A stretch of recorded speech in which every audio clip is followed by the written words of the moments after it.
नमस्कार साथियों, मैं पवन कुमार आप सभी का हार्दिक स्वागत करता हूं साथियों फिलर फोरम के इस मंच पर। फिलर फोरम मंच हमारा साथियों सदा समर्पित रहता है हायर एजुकेशन के लिए, जहां पर हम तैयारी करवाते हैं आप सभी की एनटीए यूजीसी नेट जीआरएफ की। और एनटीए यूजीसी नेट जीआरएफ के साथ साथ आप हमारे साथ तैयारी कर सकते हैं साथियों TGT, PGT, first grade, second grade, history विषय के किसी भी कम्पिटिटिव एग्जाम्स वगैरह करने के लिए आप हमारे चैनल फिलर फोरम को ज्वाइन कर सकते हैं। ज्वाइन करने के लिए वीडियो के नीचे डिस्क्रिप्शन बॉक्स में जाइए, वहाँ आपको फिलर फोरम चैनल का लिंक मिल जाएगा और ऐप का लिंक भी मिल जाएगा। तो फिलर फोरम ऐप के माध्यम से और फिलर फोरम वेबसाइट के माध्यम से, दोनों ही माध्यम से आप हमें ज्वाइन कर सकते हैं और अपनी तैयारी को और बेहतर तरीके से कर सकते हैं। तो हमारा हिस्ट्री का सिलेबस सभी को पता होगा, पुराने स्टूडेंट्स को कि कंप्लीट हो चुका है। एमसीक्यू सीरीज हमारी चल रही है साथियों, वन बाय वन करके, step by step, chapter by chapter करके हम एमसीक्यू सीरीज चला रहे हैं। ठीक है, तो इसी संदर्भ में आज का पहला क्वेश्चन साथियों हिस्ट्रीग्राफी से संबंध रखता है, मैच मेकिंग का है। एक तरफ राइटिंग्स हैं, बुक्स हैं, और एक तरफ उनके राइटर्स हैं। तो ज़रा बताइए कौन सा ऑप्शन सही है इसमें, किस राइटर के द्वारा कौन सी पुस्तक लिखी गई थी। 30 सेकेंड्स का आप सभी को समय मिलता है साथ ही इसमें आंसर देने के लिए। और लास्ट में वीडियो को एंड में आपने बताना है हमें कि आपके टोटल क्वेश्चंस में से कितने क्वेश्चन राइट हुए हैं, ताकि आपको पता लग जाए और मुझे भी पता लग जाए कि आपकी तैयारी कैसी है।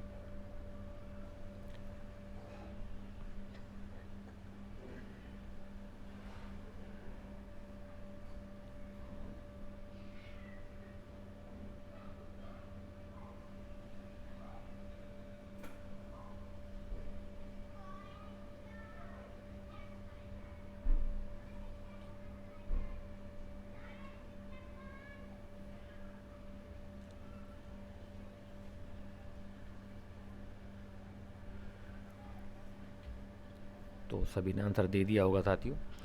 मैं बता देता हूँ कि आज का जो फर्स्ट क्वेश्चन है उसका जो राइट आंसर है वो है ऑप्शन नंबर सी, 3, यानी कि फर्स्ट का 3, सेकंड का 1, सी का 4th और फोर्थ का सेकंड। ये इस प्रकार से मैच मेकिंग में है। इन सभी का साथियों आप स्क्रीनशॉट ले सकते हैं, ताकि इन फ्यूचर में आप इन पर रिवीजन कर सकें और इन्हीं में से क्वेश्चंस बनने की संभावना अधिक रहती है। क्लियर, आगे चलते हैं।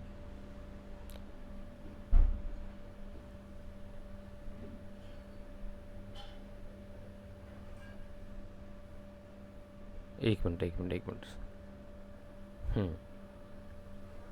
ठीक है, क्वेश्चन सेकंड एक प्रकार से देखा जाए तो ये क्वेश्चन फर्स्ट होना चाहिए था। खैर कोई बात नहीं। इसमें मैच मेकिंग करना चाहते हो आपने, ये भी आपका हिस्टोरियोग्राफी से संबंध रखता है। एक तरफ राइटिंग्स है और एक तरफ उनके राइटर्स के नाम दिए हुए, तो आपने इनका मैच मेकिंग करना है।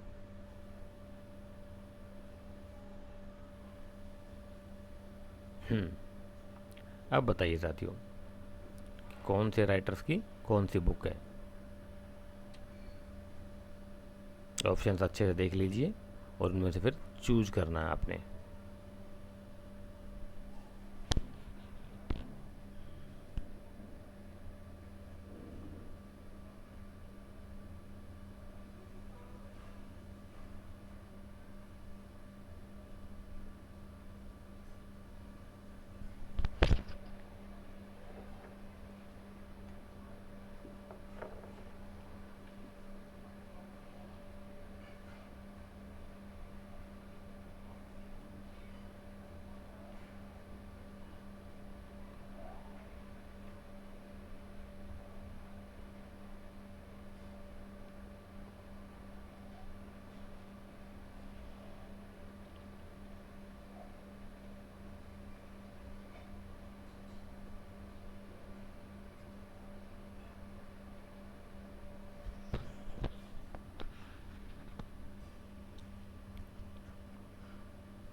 तो सभी ने आंसर दे दिया होगा साथियों इस क्वेश्चन का भी। इस क्वेश्चन का आंसर है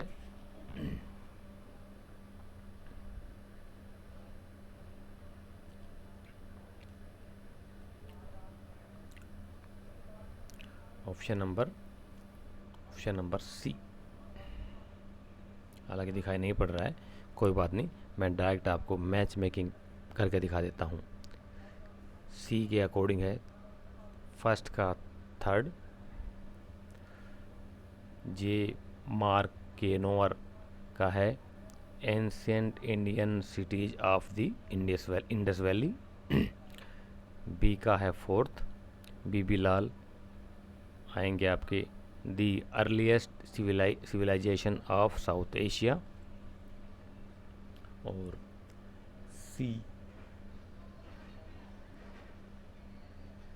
का है आपका M K Dhavalikar the first farmer of the Deccan. E के साथ मैच हो जाएगा। और डी है आपका दिलीप के चक्रवर्ती का थर्ड के साथ ancient Indian cities of the Indus valley civilisation.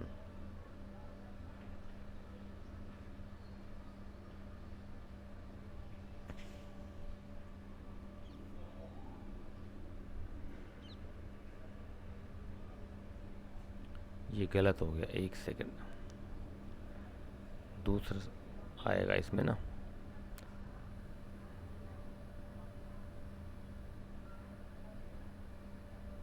Second आएगा साथियों, डी का जो है वो सेकंड आएगा आपका। इंडस यूँ आएगा, Indus civilization sites in India, ये आएगा। इसके अकॉर्डिंग ये क्वेश्चन के ऑप्शन जो है राइट बनते हैं हमारे।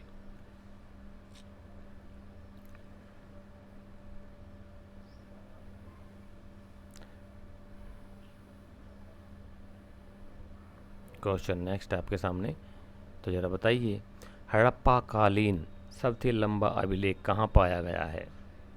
बहुत इंपॉर्टेंट क्वेश्चन है देखा जाए तो, और इजी क्वेश्चंस भी है।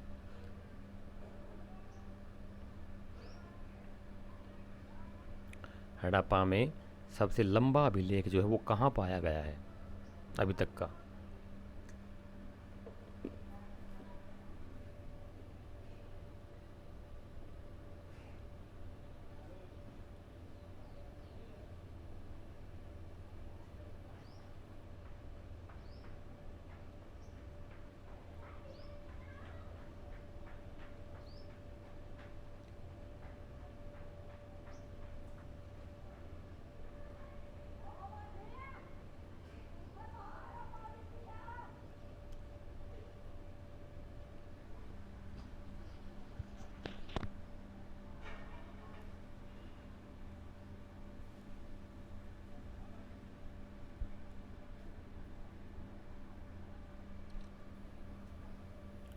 क्वेश्चन नंबर 64 का राइट आंसर आप सभी ने दे दिया है साथियों। तो मैं बताता हूँ इसका जो राइट आंसर है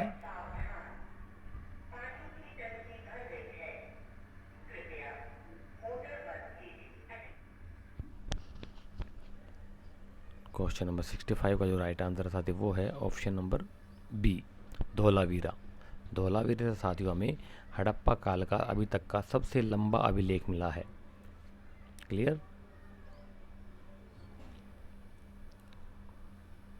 नेक्स्ट क्वेश्चन आपके सामने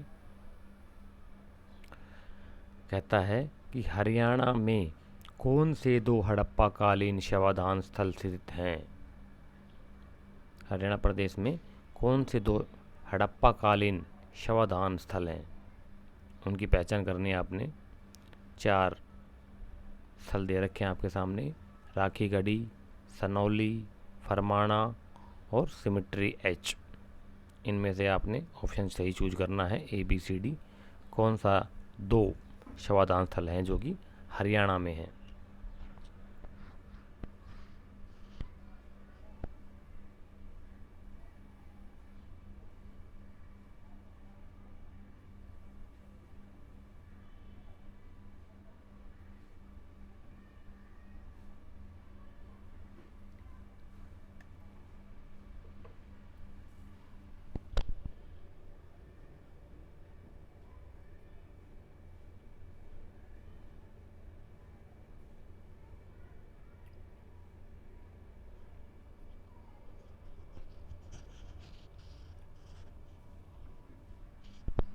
तो क्वेश्चन नंबर 66 का आंसर है साथियों option number D, first and third, यानी कि राखी गढ़ी, जो कि पहले बताया था मैंने साथियों आपको, हरियाणा प्रदेश में हिसार डिस्ट्रिक्ट में है, और दूसरा है फरमाना। ये दो स्थल जो हैं शवाधान स्थल हैं हरियाणा के हड़प्पा कालीन। नेक्स्ट क्वेश्चन इम्पोर्टेंट क्वेश्चन है साथियों, कहता है कि प्रारंभिक हड़प्पा चरण में कहाँ से गर्त आवास प्रतिवेदित है। क्या बात है, क्वेश्चन को इतना घुमा दिया है क्या कि प्रारंभिक हड़प्पाई चरण में कहाँ से गर्ता आवास के साक्ष्य हमें मिलते हैं। गर्त आवास बोले तो गड्ढा घर। उस समय का मानव जो था, कुछ मानव गड्ढे खोद करके, जैसे जंगली जानवर गुफाएं खोद लेते हैं ज़मीन के नीचे, इसी प्रकार से गड्ढे खोद करके ज़मीन के नीचे रहते थे। जैसे कि पहले बताया था मैंने आपको, उसका प्रमाण मिलता है हमें जम्मू कश्मीर से भी, गुफकराल, और एक दूसरा स्थल और है जम्मू कश्मीर में, दो स्थल है जहाँ से हमें गर्तावास के साक्ष्य मिलते हैं। इसी प्रकार से पूछा है यहाँ पर कि प्रारंभिक हड़प्पा चरण में कहाँ से गर्तावास के साक्ष्य मिलते हैं या प्रतिवेदित है, एक ही चीज़ है। तो जरा बताइए कहाँ से मिलते हैं।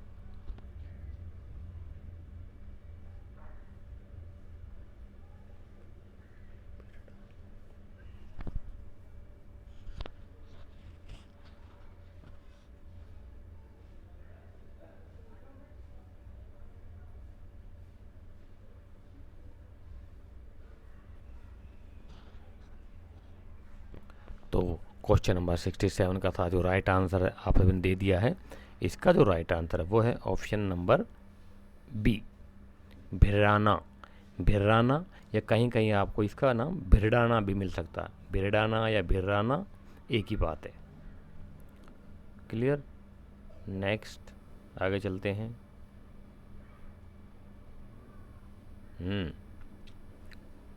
कहता है कि निम्नलिखित उत्खनित हड़प्पीय पुरास्थलों में कौन एकमात्र शंख कार्य के लिए जाना जाता है। कौन सा एक हड़प्पी पुरास्थल है जहाँ पर शंख से काम होता था। शंख मतलब जो समुद्र के किनारे जो पाए जाते हैं सीपियाँ और शंख, उनसे मणिये, मोती वगैरह और मालाएं वगैरह बनाई जाती थी। शंख से जो कार्य किए जाते थे, वो कौन सा ऐसा एक स्थल है। शंख सभी को पता होगा साथियों, समुद्र के किनारे पाए जाने वाले एक जीव होता है। हालांकि जब वो मर जाता है तो उसका खोल बहुत कड़क होता है, बहुत हार्ड होता है, तो वो फिर बह बह करके समुद्र के किनारे आ जाते हैं। सीपियाँ होती है, शंख होते हैं, वही खोल होता है, एक जीव होता है जो कि उसमें निवास करता है। कुछ समय के बाद जब उसका समय काल पूरा हो जाता है तो उसका शंख आ जाता है ऊपर बाहर। शत्रुओं से बचाव के लिए प्रकृति ने उसको एक ऐसा सख्त खोल प्रदान किया होता है शंख के रूप में।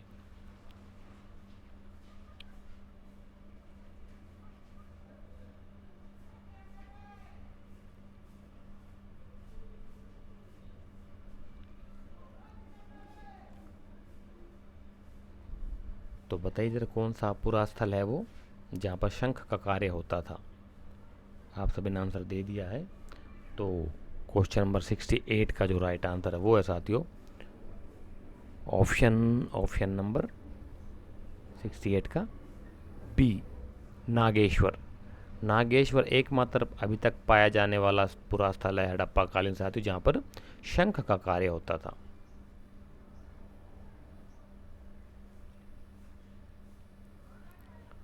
नेक्स्ट क्वेश्चन,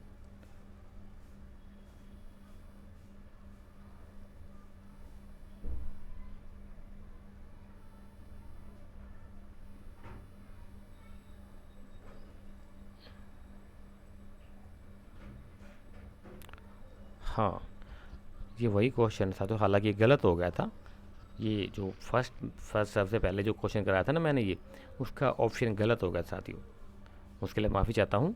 अभी फ़िलहाल इसको हम ठीक करेंगे, गलती में सुधार करेंगे। ठीक है, तो हालांकि आपने सभी ने राइट आंसर अपने हिसाब से दे दिया था। ठीक है, तो जिसका जो राइट आंसर है क्वेश्चन नंबर 69 है, वैसे ये 69। ठीक है, क्वेश्चन नंबर 69 का जो राइट आंसर वो है ऑप्शन नंबर ए, ये होगा साथियों। इसे ज़रा क्रैक कर लीजिए। 2 4 1 3 यानी कि 2 इंडस स्क्रिप्ट क्या है ये डिसाइफर्ड, इससे 4 आपका has the Indus script been deciphered, आपका पड़ेगा मिले मैच मेकिंग होगी इसकी बीबी लाल से। और the decipherment of the Indus script, इसका मैच होगा आपका SR राव फर्स्ट से। और फोर्थ आपका Indus as the writing system, इसका मैच मेकिंग होगा आपका थर्ड से GL पॉसेल। तो इसे आप थोड़ा करेक्ट कर लीजिए और इसका स्क्रीनशॉट ले लीजिए। इससे पहले अगर आपने स्क्रीनशॉट लिया हो तो उसको बेशक आप डिलीट कर सकते हैं। इसमें थोड़ा करेक्शन कर लीजिए।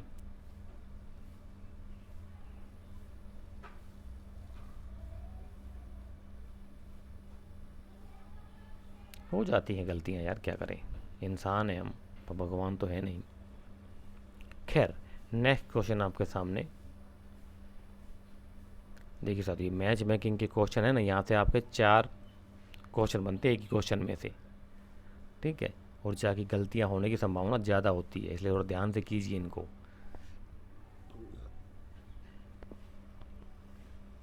एक तरफ स्थल दे रखे हैं साथियों हड़प्पा कालीन, और दूसरी तरफ उनसे संबंधित कुछ चीज़ें दे रखी हैं। तो ज़रा बताइए कौन सी चीज़ें किस स्थल से संबंध रखती हैं, उसमें आपने मैच मेकिंग करना है, सुमेलन करना है।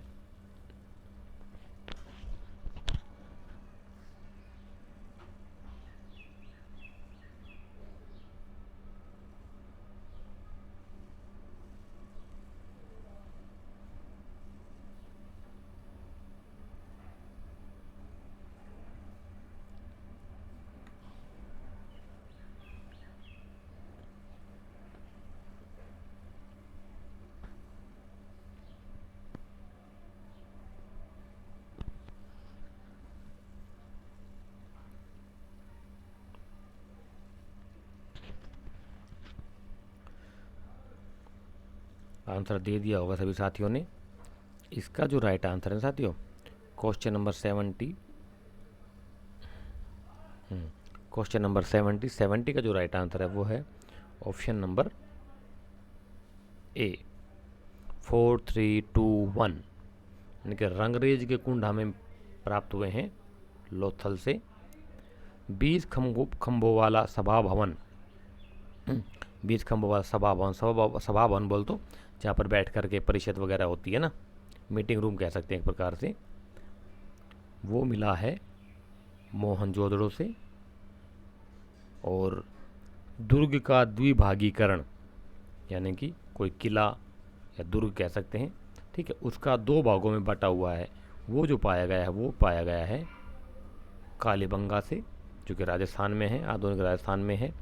और लहसुन का प्राचीनतम साक्ष्य जो मिला है वो मिला है हमें बालू से। ठीक है, तो इस प्रकार से आपके मैच हो जाएंगे। इसको चाहे तो आप नोट कर सकते हैं, चाहे तो स्क्रीनशॉट ले सकते हैं, जैसा भी आपका आपको उचित लगता हो उसी के अकॉर्डिंग आप इनसे कर सकते हैं।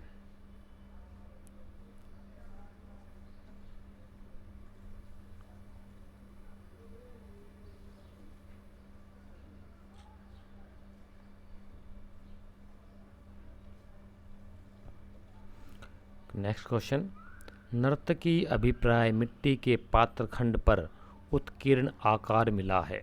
क्या बात है, कहता है कि नर्तकी अभिप्राय मिट्टी के पात्रखंड पर, मिट्टी का बर्तन होता है उसके टुकड़े के ऊपर नर्तकी की आकार की क्या बोलते चित्र मिला है, नर्तकी का चित्रांकन मिला है, नाचती हुई लड़की का है नर्तकी, डांसिंग गर्ल कह सकते हैं। चित्र मिला है मिट्टी के बर्तन पर, कहाँ से मिला है उसके बारे में तो ज़रा बताइए कहाँ से मिला है।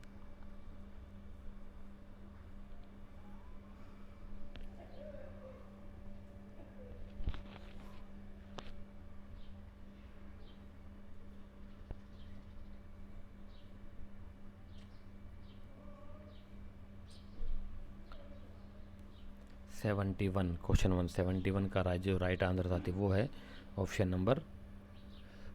Number C.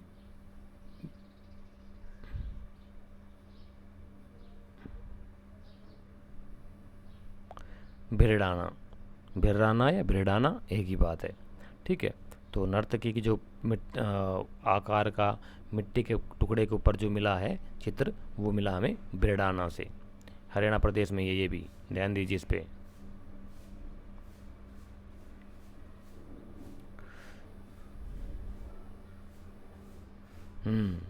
बताइए, पूछता है कि मार्टिमर व्हीलर ने हड़प्पा का उत्खनन कब किया। ये सिंपल सा क्वेश्चन है साथियों, इसमें कुछ है नहीं, फैक्चुअल क्वेश्चन है, हालांकि इम्पोर्टेंट है, फैक्चुअल क्वेश्चन है। डेट पूछिए आपसे कि मार्टिमर व्हीलर ने हड़प्पा का उत्खनन कब किया।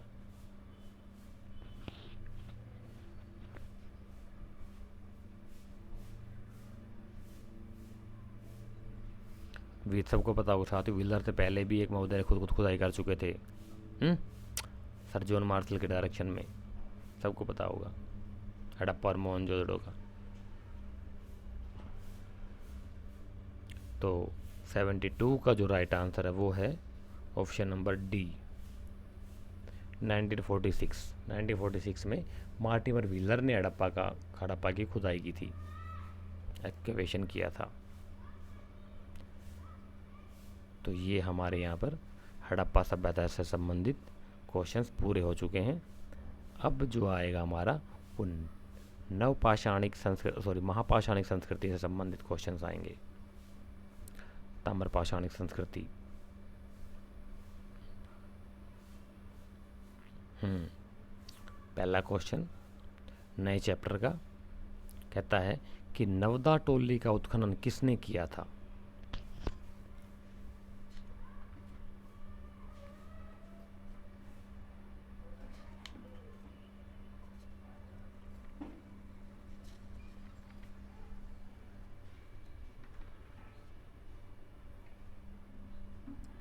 तो जरा बताइए साथियों कि नवदा टोली जो एक स्थल है उसका किसने उत्खनन किया था, उसकी खुदाई किसने की थी, कौन से वो स्कॉलर थे जिन्होंने वहाँ की खुदाई की थी।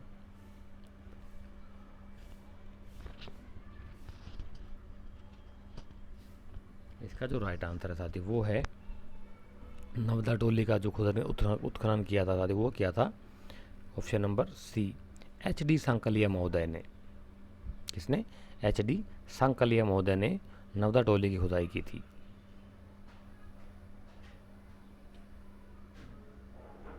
सिंपल सा क्वेश्चन है यार। इनाम गांव भारत के किस राज्य में स्थित है? इनाम गांव कहाँ है? तो चलो बताइए इनाम गांव कहाँ स्थित है साथियों।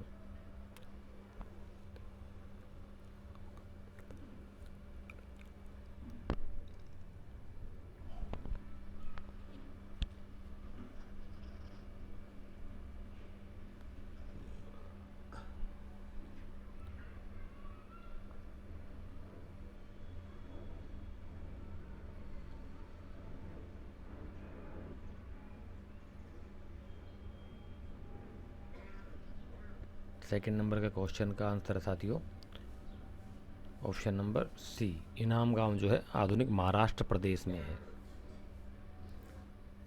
इनाम गांव महाराष्ट्र प्रदेश में है। नेक्स्ट क्वेश्चन आपके सामने इम्पोर्टेंट क्वेश्चन है साथियों। क्या कहता है कि ताम्रवती के नाम से प्रसिद्ध है, एक कौन सी संस्कृति है जो ताम्रवती के नाम से प्रसिद्ध है। हालांकि जिसने पढ़ा होगा साथियों, आसान क्वेश्चन को, ज़्यादा मुश्किल है नहीं इसमें।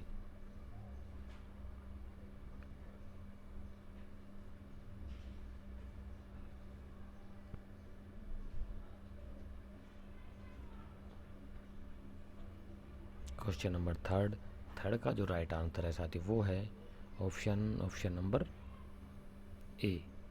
ताम्रवती जो है आहार संस्कृति के नाम से प्रसिद्ध है।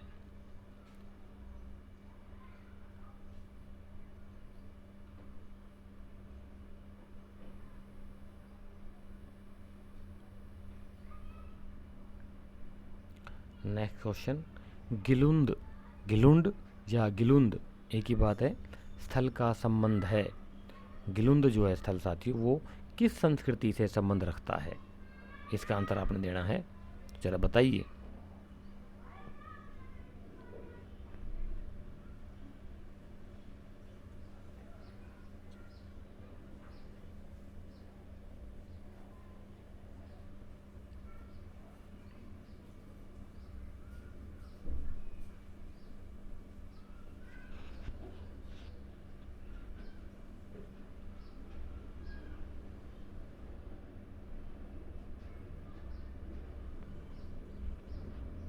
सभी साथियों का आंसर दे दिया है, तो क्वेश्चन नंबर फोर्थ का जो राइट आंसर है वो है साथियों ऑप्शन नंबर ए। गिलुंद भी साथियों आहार संस्कृति से संबंध रखता है। गिलुंद स्थल जो है वो आहार संस्कृति से संबंधित है। Clear? Next question, next question कहता है कि ताम्र पाषाण काल में वृत्ताकार गर्तगृहों की प्राप्ति निम्नलिखित किस स्थल से हुई है? ये थोड़ा सा घुमा दिया है। कहता है कि ताम्र पाषाण काल में, इससे पहले हम साथियों हड़प्पा सभ्यता में थे, हड़प्पा सभ्यता के गर्तावास वगैरह हमने देखे थे, लेकिन यहाँ पर हमसे पूछा है कि ताम्र पाषाण काल में, ताम्र पाषाण काल में वृत्ताकार गड्ढागृहों की प्राप्ति, गर्तगृह या गड्ढागर कि किस स्थल से प्राप्ति हुई है हमें? वृत्ताकार यानी कि गोलाकार, वृत्ताकार बोले तो गोलाकार। जैसे मान लीजिए यहाँ से शुरू करते हैं, यहाँ से एक सेकंड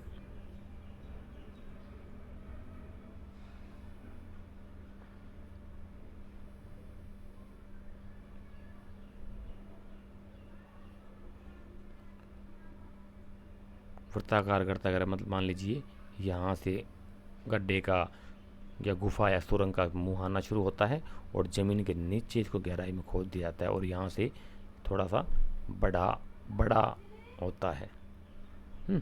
इस प्रकार से गड्ढा घरों की प्राप्ति कहाँ से हुई हमें? तो option number question number 5 fifth जो है इसका जो राइट आंसर है वो है ऑप्शन नंबर डी, इनाम गांव।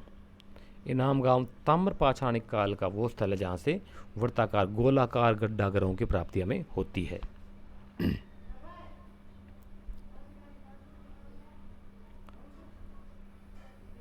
क्वेश्चन नंबर नेक्स्ट है आपके 6 नंबर, दो श्रृंगी का तलवार किस स्थल से प्राप्त हुए हैं? क्या बात है, दो श्रृंगी का तलवार किस स्थल से प्राप्त हुए हैं?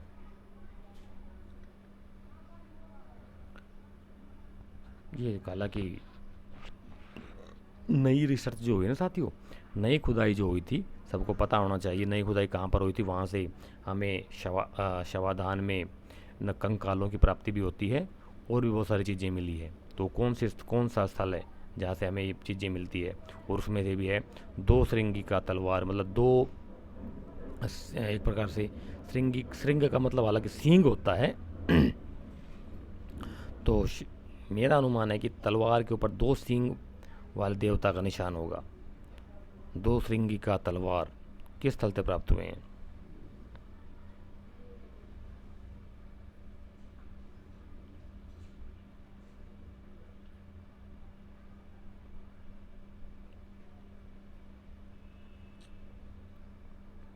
ये भी हो सकता है इसका कि दो सींग वाली तलवार, यार क्या बोलते हैं कि सींग के आकार की, सींग के डिजाइन की तलवार हो। जैसे कि मान लीजिए एक तलवार तो ये हो गई इस प्रकार से है, यहाँ पे इसकी इधर से पकड़ने के लिए मूठ बना दिया है यहाँ से यूं, ठीक है। और एक की तलवार इसके अपोजिट में मान लीजिए ऐसे हो जाए यूं, तो यहाँ पे इसके पकड़ने का सिरा मूठ बना दी जाए यहाँ पे, तो एक ये और एक, तो दो सींग हो गए ना, जैसे गाय के सींग होते हैं या भैंस के सींग होते हैं बड़े बड़े, इस प्रकार की तलवारें पाई गई होंगी। किस स्थल से पाई गई हैं ये पूछा गया आपसे, तो ये पाई गई हैं साथियों। 6th क्वेश्चन का right answer option number A, Sanauli से। देखिए सर, सनौली जो है उत्तर प्रदेश का एक पूरा स्थल है, ठीक है। यहाँ से हमें तलवारों के साथ साथ बहुत सारी चीज़ें मिली है, जिसमें कि एक मेन जो चीज़ है वो है रथ। इसे विद्वानों ने महाभारत कालीन रथ बताया है साथियों। महाभारत कालीन रथ, महाभारत में जो रथों का के बारे में जो विवरण मिलता है, सेम वैसा ही रथ, उसी से मिलता जुलता रथ हमें सनौली में मिला, जो कि आधुनिक उत्तर प्रदेश में वहाँ की सनौली स्थल से खुदाई में मिला है। कुछ नहीं से इनको आर्यों से जोड़ दिया कि आर्य जो घोड़े लेकर के आए थे वो रथ भी लेकर के आए थे। कुछ विद्वानों का ये मानना भी है। खैर आगे चलते हैं। नेक्स्ट क्वेश्चन कहता है कि निम्नलिखित में से किस स्थल से 31 ताम्र मानव आकृतियाँ प्राप्त हुई है। क्या बात है, एक ऐसा स्थल है साथियों जहाँ से 31 ताम्र मानव, तांबे की मानव की आकृतियाँ, 31 जो है तांबे की मानव आकृतियाँ प्राप्त हुई है। मूर्तियाँ कह सकते हैं, 31 जो है कॉपर की मूर्तियाँ आदमी के आकार की, आदमी के शक्ल में आदमी की आकृतियाँ मिली हैं। कहाँ से मिली है इसका आपने राइट आंसर बताना है।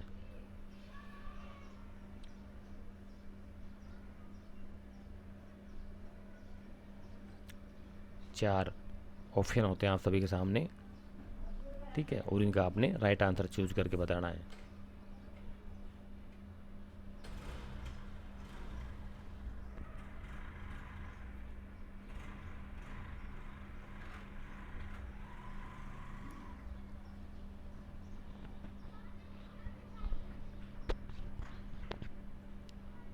तो साथ ही क्वेश्चन नंबर 7 का राइट आंसर आप सभी ने दे दिया है। तो क्वेश्चन नंबर 7 का जो राइट आंसर है वो है ऑप्शन नंबर सी, मदरपुर। मदरपुर से प्राप्त हुई है 31 कॉपर की मानव आकृतियाँ, ठीक है। अभी मदरपुर है कहाँ पर है मुझे नहीं पता, किसी को पता हो तो ज़रा कमेंट बॉक्स में बताइए ताकि मेरा विज्ञानवर्धन हो, मुझे पता लगे कि मदरपुर कहाँ, मुझे नहीं पता मदरपुर कहाँ है ये। सनौली का, दैमाबाद का, बिठूर, ये सबको पता होगा, ठीक है, ये हम पढ़ते रहे हैं, लेकिन ये मदरपुर नया ही स्थल है, पता नहीं कहाँ पर है। किसी को पता हो कमेंट बॉक्स के माध्यम से ज़रूर बताइए साथियों। नेक्स्ट चलते हैं आगे।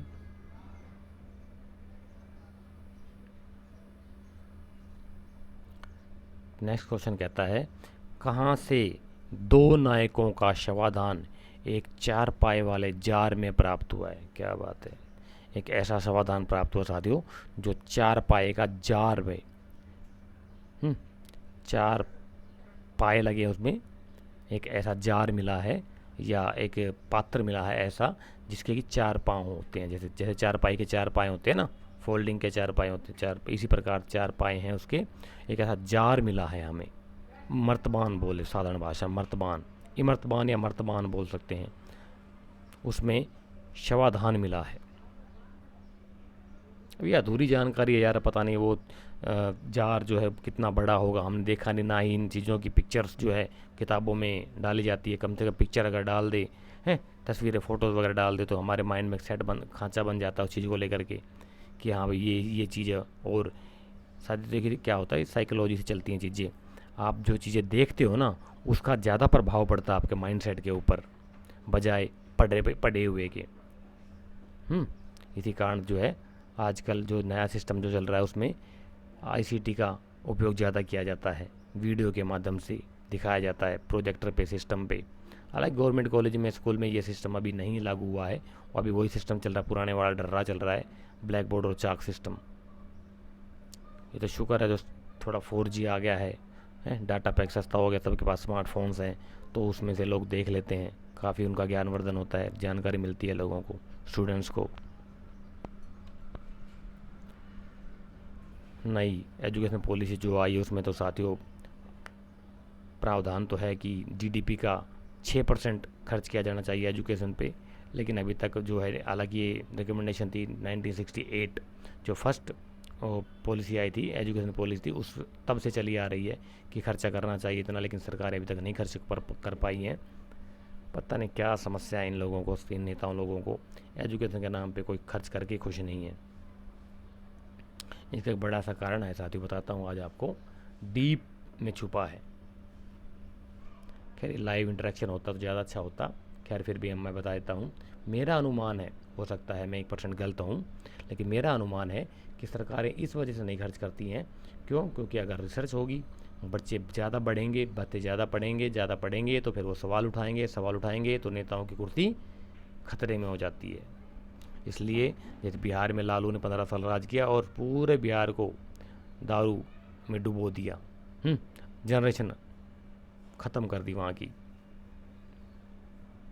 ऐसे ऐसे ख़त्म तो क्या हुई, वो अनपढ़ गाँव रह गए यार, लोग वहाँ के बढ़ नहीं पाए आगे, लोगों को एजुकेशन का डामाडोल कर दिया उन्होंने मामला वहाँ पर, इसीलिए बिहार पिछड़ गया आधुनिकता की दौड़ में।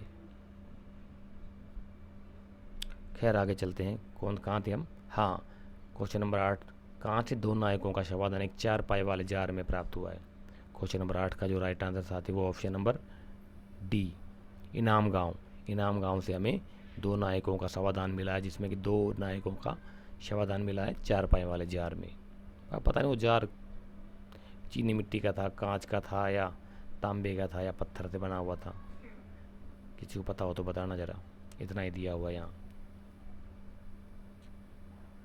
हाँ, क्वेश्चन नंबर 9 है, मुखिया का घर और पत्थर का सिंचाई हेतु जलाशय का प्रमाण किस स्थल से मिला है? क्या बात है, मुखिया का घर एक ऐसा स्थल है साथी जहाँ पर कुछ साधारण घर मिले हैं, ठीक है, उन्हीं घरों में एक बड़ा घर मिला है, उन्हीं घरों में एक बड़ा घर मिला है जिसमें कि कमरे ज़्यादा हैं और थोड़ा भव्य प्रकार का है। उससे अनुमान लगाया गया है कि जैसे गांव में प्रधान होता है ना, गांव का मुखिया होता है, सरपंच होता है, प्रधान होता है, उसका घर थोड़ा बड़ा होता है, आमतौर पर साधारण लोगों की बजाय उसका घर बड़ा होता है, क्योंकि वो पैसे वाला होता है, तो संसाधन से संपूर्ण होता है, तो बड़ा मकान बनाता है। तो उस आधार पर अनुमान लगाया गया है कि मुखिया का घर होगा वो। और वहाँ से पत्थर का सिंचाई हेतु जलाशय, एक जलाशय मिला है, तालाब मिला है पत्थरों से बनाया हुआ, जिसका कि इस्तेमाल सिंचाई करने के लिए, इरिगेशन के लिए किया जाता था। तो उसका प्रमाण कहाँ से मिला है? क्वेश्चन नंबर 9, जो राइट आंसर बताइए साथियों, क्या है इसका राइट आंसर?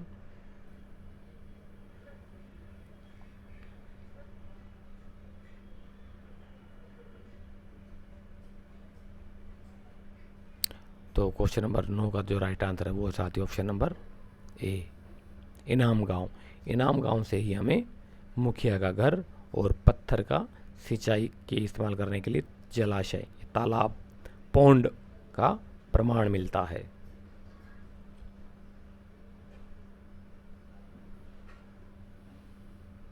नेक्स्ट क्वेश्चन आपके सामने, क्या कहता है? 2 विशेष कृषि उपकरण, हड्डी का फाल तथा 12 सींगे की सींग से निर्मित बीज बोने की मशीन का प्रमाण किस स्थल से मिला है? क्या बात है? क्या कहता है कि 2 विशेष कृषि उपकरण, कौन कौन से? एक तो हड्डी का फाल जो कि आपके हल के आगे लगता है, फाल जो होता है हल के आगे लगता है साथियों, जो कि खुदाई करने के काम आता है, वो क्या बोलते हैं आपका, बुआई करने के, ज़मीन में को चीरता हुआ जाता है, नुकीला होता है। आज बाद में तो लोहे का आ गया था, गहराई की खुदाई करने लगी थी, लेकिन उससे पहले यहाँ पर हड्डी का फाल मिलता है। और 12 सींगे की सींग से निर्मित बीज बोने की मशीन। 12 सींगे का क्या होता है साथियों कि जो सींग होता है ना, वो अंदर से खोखला होता है। आपने भी अगर देखा होगा, जो गांव के लोग हैं वो जल्दी समझ जाएंगे, जानवरों के सींग जो होते हैं ना वो अंदर से खोखले होते हैं, लेकिन 12 सींगे का सींग जो मजबूत होता है वो काफ़ी, और अंदर से अलग खोखला होता है। तो वो क्या होता है, गहराई तक चला जाता है, ज़मीन में अगर हम गाड़ेंगे तो गहराई तक जाएगा, उसमें फिर ऊपर से हम बीज डालेंगे ना, तो फिर उसमें छेद में से होता हुआ, उसके खोखलेपन से होता हुआ नीचे तक चला जाता है। तो इसलिए उसका इस्तेमाल बीज बोने के लिए किया गया है। किसका? बारहसिंगे के सींग का। तो बताइए कहाँ से मिला है दोनों चीज़ों का प्रयोग, प्राप्ति स्थल कौन सा है? 4 ऑप्शन आपके सामने, बहुत इंपॉर्टेंट क्वेश्चन है, ध्यान से देख लीजिए इसको।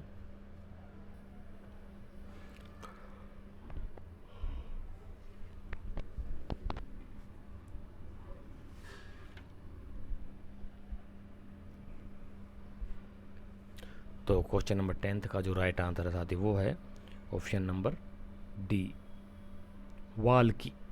वाल्की एकमात्र ऐसा स्थल है जहाँ से हमें हड्डी का फाल तथा बारहसिंगे का सींग से बीज निर्मित बना हुआ बीज बोने की मशीन, या यार बीज बोने का यंत्र कह सकते, मशीन तो क्या, उसमें कौन सा इतना क्रिटिकल सिस्टम नहीं था, वो सिंपल ही सिस्टम है। क्लियर? नेक्स्ट चलते हैं।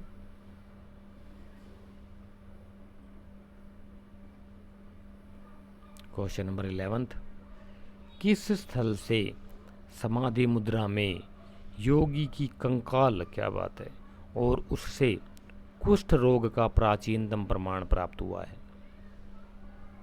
ऐसा कौन सा स्थल है जहाँ से समाधि की मुद्रा में योगी, जो आपने सभी जानते साथी, योगी जो समाधियाँ लगाते थे, ध्यान लगाते थे, मेडिटेशन करते थे, तो एक ऐसी स्थिति को प्राप्त हो जाते थे कि वहीं पर उनकी समाधि हो जाती थी। शरीर को त्याग देते थे वो लोग, इतना उसमें विलीन हो जाते थे अपनी साधना में, समाधि में ही चले जाते थे। और हाँ, एक बात और बताता हूँ आपको, स्वामी विवेकानंद की मृत्यु इसी वजह से हुई थी।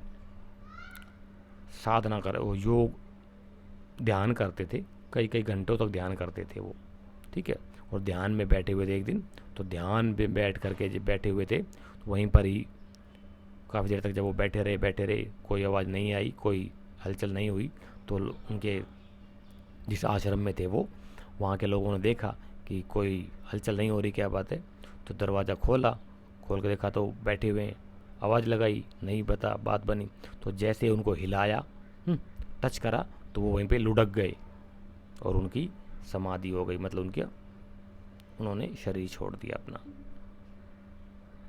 39 ईयर्स की उनकी एज थी उस समय, बहुत कम एज थी, कोई ज़्यादा एज नहीं थी, ठीक है, और उनके बारे में सबको पता होगा। तो कहता है कि मुद्रा में समाधि मुद्रा में योगी का कंकाल और उससे कुष्ठ रोग का प्राचीनतम प्रमाण मिलता है। कहाँ से? कुष्ठ रोग बोल तो कोढ़ी रोग, कुष्ठ रोग बोल तो कोढ़ हो जाता था। कोढ़ साथियों कितने, थोड़ा सा 2 मिनट का समय लेना चाहूँगा साथियों आपसे, आपका इस बारे में। एक कोढ़ जो रोग है ना साथियों, कितना खतरनाक रोग है कि हड्डियों को फाड़ के निकलता है ये। अब तो खैर नहीं होते, बहुत कम, रेयर चांसेज होंगे, लेकिन जब हम छोटे थे हमारे गांव में कुष्ठ रोग से प्रभावित एक आदमी था, तो जगह जगह सफ़ेद दाग हो गए थे उसको, नाक में भी हड्डी फाड़ के निकलती थी। एक ऐसी बीमारी थी, बताते थे कि उसका कोई इलाज नहीं, उसका एकमात्र इलाज था कि शमशान घाट में जो मुर्दा जलाते हैं ना, उनकी जो बची हुई हड्डी हो जाती है, उसको घिस करके, उसको पत्थर पे रगड़ करके, हल्का सा पानी डाल करके, उसका हड्डी घिस करके, उसका पेस्ट बना करके वही लगाया जाता था, क्योंकि हड्डी की बीमारी थी, इसलिए वो हड्डी से ही ठीक होती थी, बताते हैं। अब मान्यताएं हैं यार, आधुनिक साइंस इस चीज़ को नहीं मानती, लेकिन पुराने लोग जो हैं, बड़े बुजुर्ग, वो परंपराओं में हमारे है, तो इलाज भी होता था उसी चीज़ से। ये मेरे आंखों देखा हुआ है, इसलिए मैं आपसे आज ये चीज़ें शेयर करता हूँ। आपको इन चीज़ों की नॉलेज होनी चाहिए साथियों।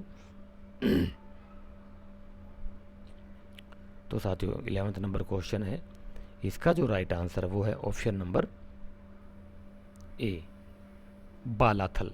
बालाथल से एक ऐसा स्थल है साथियों जहाँ से हमें समाधि मुद्रा में योगी का कंकाल और उसमें उसके कुष्ठ रोग का प्राचीनतम प्रमाण मिलता है कि वो जो योगी था वो कोढ़ी हो गया था। तो हुआ होगा कुछ समस्या उसमें। कोढ़ साथी बताते हैं जी, मृत्यु के साथ ही जाता है, उसका कोई इलाज नहीं होता, उसमें थोड़ा बहुत रुक सकता है वैसे उसका, लेकिन संपूर्ण रूप से ठीक नहीं हो पाता है। वो बुजुर्ग मरने को मर गया, लेकिन उसका रोग ठीक नहीं हो पाया। का लगभग बात है ये 92 के अराउंड की बात है, 92 93 के आसपास की बात बता रहा हूँ मैं आपको। आप में से कुछ लोगों को हो सकता है उस समय जन्म भी ना हुआ हो। खैर आगे चलते हैं।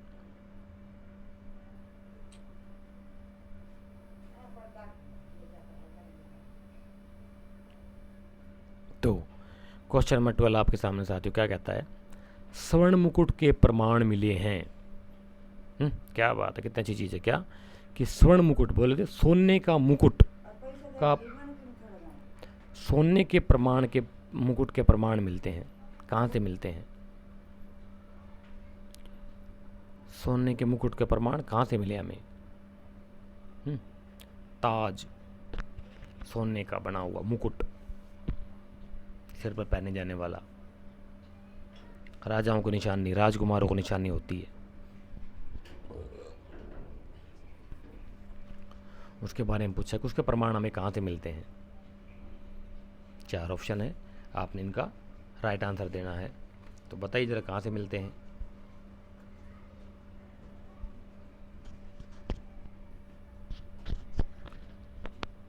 तो क्वेश्चन नंबर 12 का जो राइट आंसर है वो है ऑप्शन नंबर डी, माहुर झारी।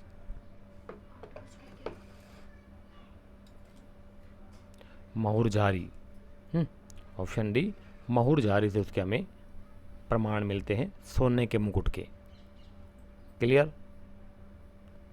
आगे चलते हैं। क्वेश्चन नंबर 13, किस स्तूप के नीचे से मानव शवाधान के प्रमाण मिले हैं? तो जरा बताइए कि ऐसा कौन सा स्तूप है जिसके नीचे से मानव शवाधान के प्रमाण मिले हैं। सबको पता होगा साथियों, स्तूप जो है बुद्ध दर्शन से जुड़े हुए हैं। तो कौन सा स्थल ऐसा है जिसके नीचे मानव शवाधान के प्रमाण मिले हैं?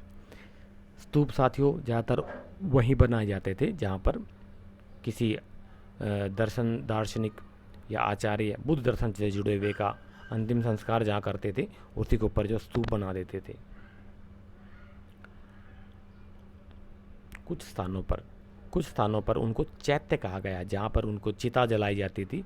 बुद्ध दर्शन से जुड़े हुए दार्शनिकों की चिताओं के ऊपर जो आकार बना दिया जाता था, जैसे आजकल बाद में मध्यकाल में मकबरे कहलाए, कब्रें बनाई हैं, उस प्रकार तो उन्हें बुद्ध दर्शन में कहा जाता है चैत्य। क्या कहा जाता है? चैत्य। तो लेकिन यहाँ पूछा स्तूप कि कौन से स्तूप के नीचे मानव शवाधान के प्रमाण मिलते हैं। तो क्वेश्चन नंबर 13 का राइट आंसर आपने बताना है।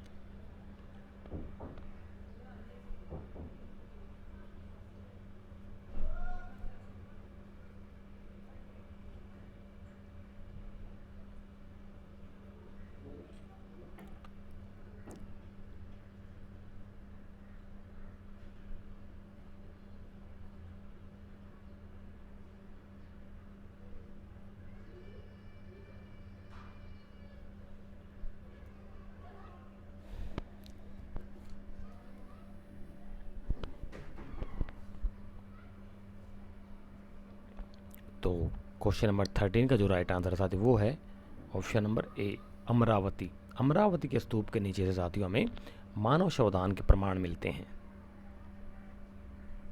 क्लियर? आगे चलते हैं।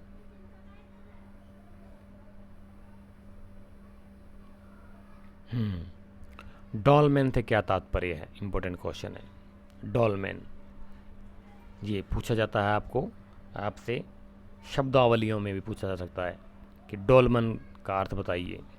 तो डोलमन क्या होता है ये आपने बताना है।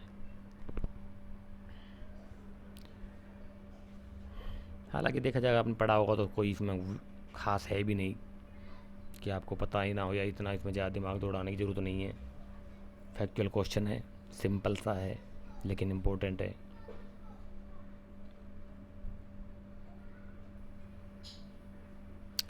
तो क्वेश्चन नंबर 14 का जो राइट आंसर था वो है ऑप्शन नंबर बी, वृहद पाषाणिक समाधियों का एक प्रकार। वृहद पाषाणिक मतलब बहुत बड़े बड़े पत्थरों से जो समाधियाँ बनाई जाती थी उनका एक प्रकार है, उसे डोलमेन बोल देते हैं। इंग्लिश भाषा का शब्द है। कोई बताएगा इंग्लिश भाषा की लिपि कौन सी होती है? जैसे आधुनिक हिंदी भाषा की लिपि नागरी या देवनागरी बोल देते हैं, संस्कृत या हिंदी की भाषा देवनागरी या नागरी है। तो इसी प्रकार से इंग्लिश भाषा की, अंग्रेजी भाषा की लिपि क्या है? आज के लिए आपका सवाल।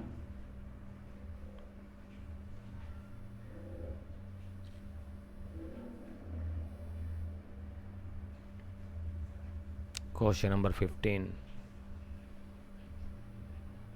क्रोनोलॉजिकल में ऑर्डर में लगाना आपने ये। काल क्रमानुसार व्यवस्थित कीजिए पूरा स्थल और उनके सांस्कृतिक काल क्रमानुसार लगाना आपने, पहले उसके बाद में, उसके बाद में और उसके बाद में क्या था। क्वेश्चन नंबर 15,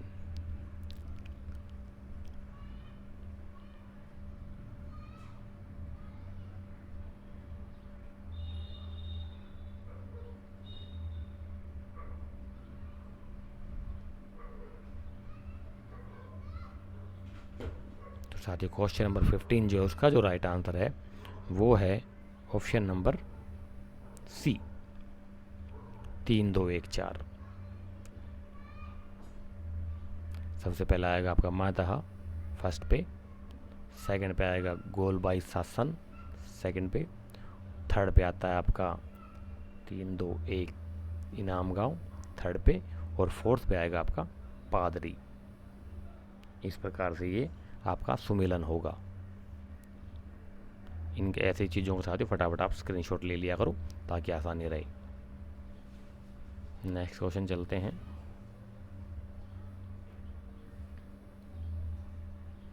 नेक्स्ट क्वेश्चन और आज का अंतिम क्वेश्चन है साथियों आपके लिए कि निम्नलिखित घोड़े की हड्डी के प्रमाण वाले पुरास्थल हैं। कौन कौन से पुरास्थल? 2 चूज करने आपने, आप अपने हिसाब से बताइए जरा। ऑप्शंस मैं नहीं दूंगा, ऑप्शंस आपने 2 बताने हैं, फर्स्ट और थर्ड, सेकंड और फोर्थ, जो भी आप बता सकें बताइए।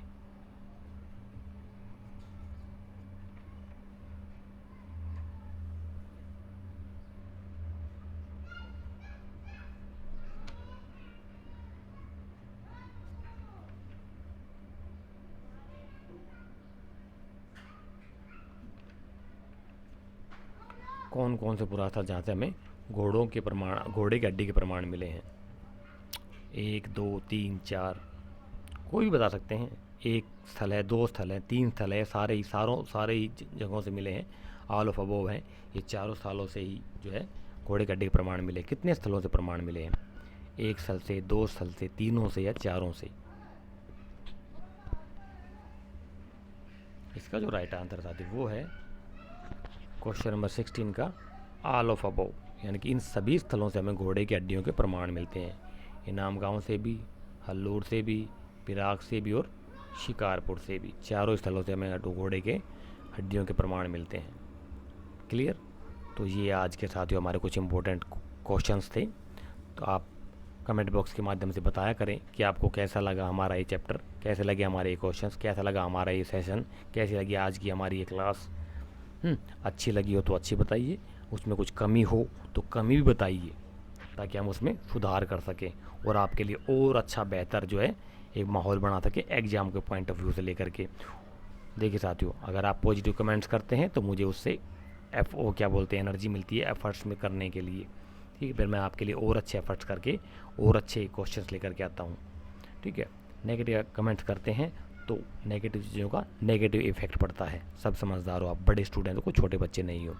ठीक है, हाँ ज़रूर कमियाँ ज़रूर बता दीजिएगा ताकि हम उनको भविष्य में उनमें सुधार कर सके। जैसे कि आज का हमारा फर्स्ट क्वेश्चन में ही मिसमैच हो गया, गड़बड़ हो गई पहले क्वेश्चन में, उसके लिए मैंने ऑलरेडी मैं आपको सॉरी बोल चुका हूँ।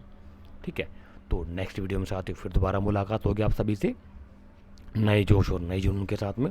तब तक आप अपने स्टडी में लगे रहिए, दिलो जान से लगे रहिए साथियों। गर्मी का समय है, अपने मैं बार बार बोलता हूँ अपनी हेल्थ को लेकर के ध्यान रखिए।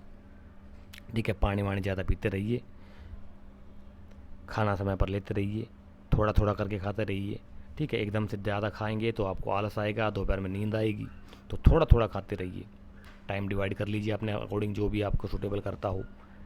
ठीक है, और अपने स्टडी के आवर्स को बढ़ा दीजिए, सुबह शाम दोपहर रात जैसे भी आप कर सकें। 6 से 8 घंटे सेकंड पेपर को दीजिए, 2 से 4 घंटे आप मिनिमम बता रहा हूँ आपको कि फर्स्ट पेपर के लिए निकाल लीजिए। ठीक है, तो इस प्रकार से अपना रिवीजन स्टार्ट कर दीजिए फटाफट, जितना हो सके रिवीजन करिए, 2 बार 3 बार 4 बार जितना मैक्सिमम कर सकें आप। PYQ लगाइए, MCQ लगाइए दबा करके, और मैं तो आपके साथ हूँ ही, साथ ही साथ हमेशा आपके साथ बना हुआ हूँ, ठीक है। तो नेक्स्ट वीडियो में फिर दोबारा मुलाकात होगी आपसे, तब तक के लिए आप साथियों हमारे साथ बने रहिए। धन्यवाद आप सभी का क्लास अटेंड करने के लिए। जय हिंद और जय Bharat. Thank you so much.